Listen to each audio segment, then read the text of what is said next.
નમસ્કાર મિત્રો, દેશ અને દુનિયાના તાજા અને અતિ મહત્વના સમાચારોમાં તમારું હાર્દિક સ્વાગત છે। શરૂઆત કરીએ આજના મુખ્ય સમાચારોથી।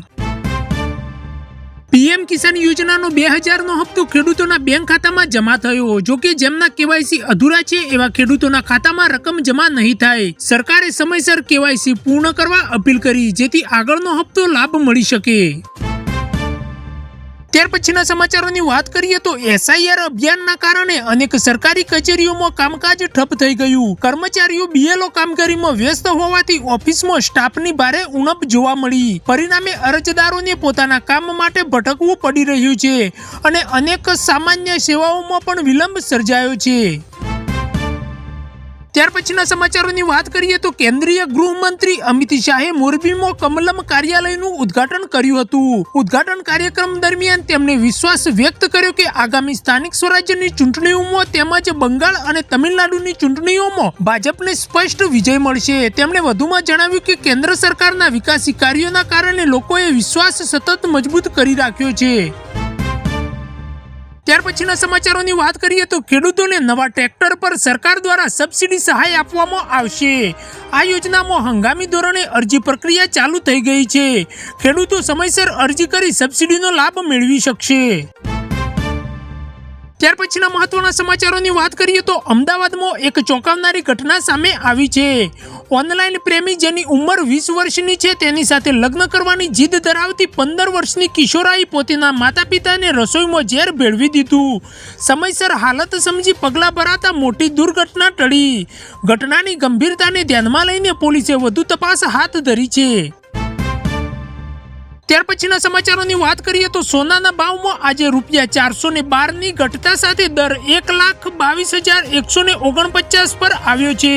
જ્યારે ચાંદીની વાત કરીએ તો ચાંદી પણ ₹2,738 જેટલી સસ્તી થઈ છે, જે કારણોસર ₹1,51,375 પ્રતિ કિલોગ્રામ પહોંચી છે। આ વર્ષે સોનામાં કુલ 46,000થી લઈને 65,000 સુધીનો વધારો નોંધાયો છે, જેના કારણે કિંમતોમાં મોટો ઉછાળો જોવા મળી રહ્યો છે। ત્યાર પછીના સમાચારોની વાત કરીએ તો બિહારમાં 20 વર્ષ પછી નીતિશ કુમારે ગૃહ મંત્રાલયનો પદભાર છોડ્યો। ગૃહ મંત્રાલયની નવી જવાબદારી ભાજપના સમ્રાટ ચૌધરીને સોંપવામાં આવી છે।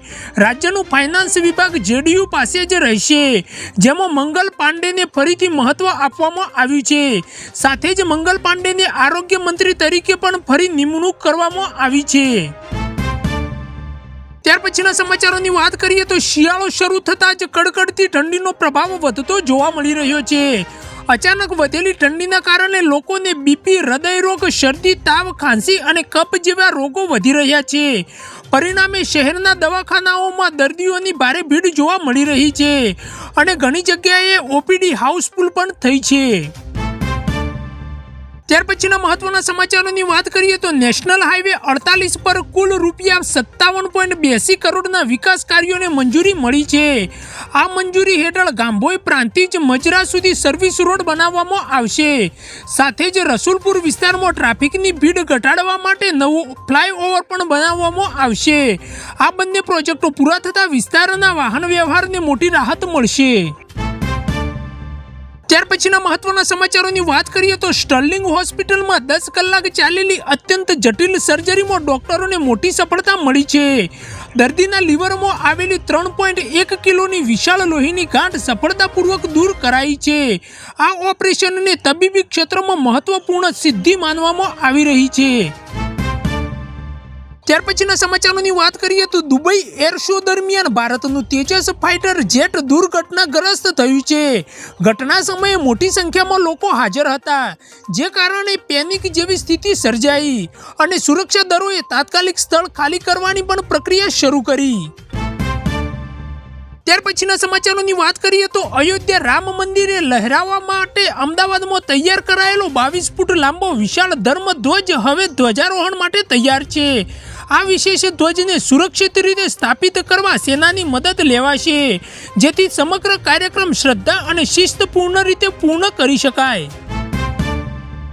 ત્યાર પછીના સમાચારોની વાત કરીએ તો 31 ડિસેમ્બર સુધી પાનને આધાર સાથે લિંક ન કરાવનારાઓનું પાન કાર્ડ અસક્રિય થઈ જશે. આ કારણે બેંક ખાતું, લોન, આવકવેરા રિટર્ન, ડીમેટ અને અન્ય નાણાકીય કામકાજ અટકી શકે છે. તેથી તમામ જરૂરી સેવાઓ ચાલુ રાખવા સમયસર પાનને આધાર સાથે લિંક કરવું ફરજિયાત છે.